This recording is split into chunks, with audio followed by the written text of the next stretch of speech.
Mga ka-hunters, welcome back po sa ating channel. Isishare ko lang sa inyo yung ating ipapashipping na frame. Meron kasing umorder ngayong araw. Nag-iisa lang naman ito, no? Pero nung nakaraan, meron tayong dalawa, meron tatlo, malalayo no? Meron pang Mindanao, may Pampanga, may Cavite.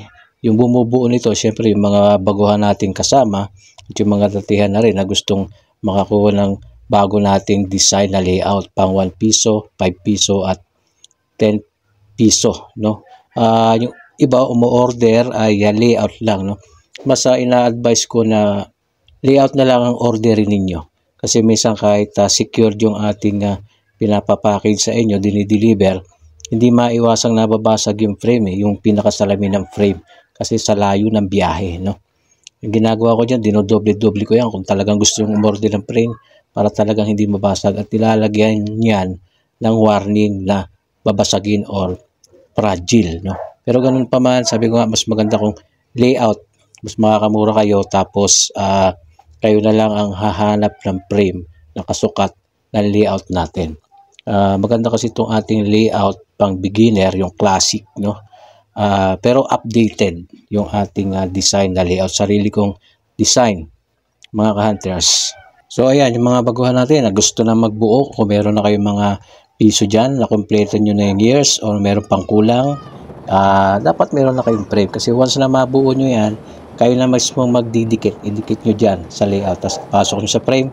Pag di meron na kayong collection, meron na kayong pang display sa BSP series kasi mas mahirapan na kayong magbuo kapag itong mga BSP series coins ay hindi na magagamit or yung hindi na gagamitin or ma-demonetize na, mahirap na po magbuo. Lahat po ng kailangan nyo ay baka bibilihin nyo na. At siyempre yung mga hard to find dyan ay tataas na po. Yung mga semi hard to find, tataas na po ang value niyan kasi hindi na ginagamit.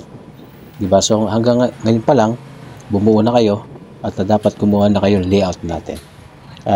Kung nakapalo kayo sa atin, coin hunters kayo, yung layout natin merong nakalagay na Kalimay Online Coin Hunters at sa baba, pwede nyo ilagay yung pangalan nyo doon at yung date kung kailan nyo nabuo. So mga hunters, comment lang kayo dyan kung gusto nyo umorder, no?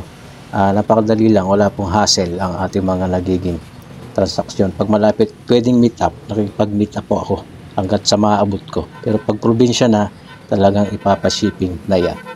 Alright, ano pang inaantay nyo mga bro, mga baguhan natin o yung kahit yung mga datihan natin, pwede kayong kumuha sa atin para meron ulit kayong bagong layout design na bubuuin. Mas maganda yung marami, no? Kasi hanggat nandyan nga yung mga barya na yan, buuin nyo lang ng buuin hanggat sa inyo kaya. Okay, mag-iwan ng opinion mga bro, comment at huwag magkalimutan mag-follow and subscribe sa ating page. Hanggang dito na lamang. Maraming salamat mga hunters.